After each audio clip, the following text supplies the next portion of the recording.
पण मला असं वाटतं महिला असल्यामुळे महिलांना सक्षम करणं किंवा युवक असल्यामुळे युवकांना रोजगार हाती कसं मिळायला पाहिजे, शिक्षणावर जास्तीत जास्त भर आपण कसं दिलं पाहिजे, या सगळ्या गोष्टीवर माझं लक्ष राहणार आहे. भरपूर काही गोष्ट करायची आहेत. जे काही योजना आपल्या सरकार देतील आपल्याला त्याचं व्यवस्थितपणे आपल्या मतदारसंघात कसं त्यांना लोकांपर्यंत ही गोष्ट पोहोचवता येईल. भाजपच्या नवनिर्वाचित आमदार श्रीजया चव्हाण सध्या आपल्यासोबत आहेत. ताई, पहिलाच अनुभव आहे, पहिल्यांदाच विधिमंडळात पाऊल ठेवत आहे आमदार म्हणून. कसा अनुभव आहे? अनुभव एकदम सुंदर आहे. अप्रतिम वाटतंय.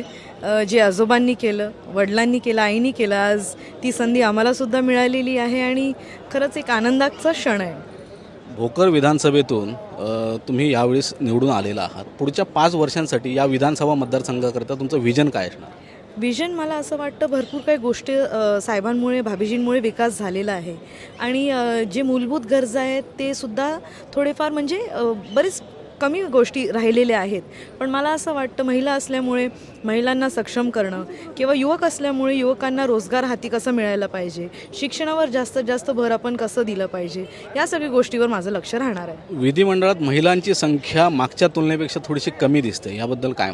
मला असं वाटतं की हे म्हणजे महिलांना आहे संधी मिळालेली आहे, ती तसं संधीचं सोनं कसं करता येईल आता माझ्याकडनं तर मी भरपूर प्रयत्न करेल आणि मला असं वाटतं की पुढे जाऊन महिलांनी जास्तीत जास्त विधिमंडळात सुद्धा यावं.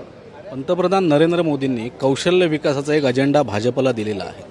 तुम्ही तुमच्या मतदारसंघात कौशल्य विकासाच्या योजना कशा प्रकारे राबवणार? भरपूर काही गोष्ट करायची आहेत. जे काही योजना आपल्या सरकार देतील आपल्याला त्याचं व्यवस्थितपणे आपल्या मतदारसंघात कसं त्यांना लोकांपर्यंत ही गोष्ट पोहोचवता येईल आणि कॅम्प्स घेणार आहोत, वेगळे लोकांना ट्रेन करणार आहोत, युवकांना ट्रेन करणार आहोत. तर ह्या सगळ्या गोष्टी मनात तर आहेतच, पुढे बघत जाऊ. धन्यवाद ताई, MHA-MTVशी संवाद साधल्याबद्दल. तर ह्या होता आमदार श्रीजया चव्हाण. कॅमेरामन साक्षात सावंतसह मी सुहास शेलार, MHA-MTV, मुंबई.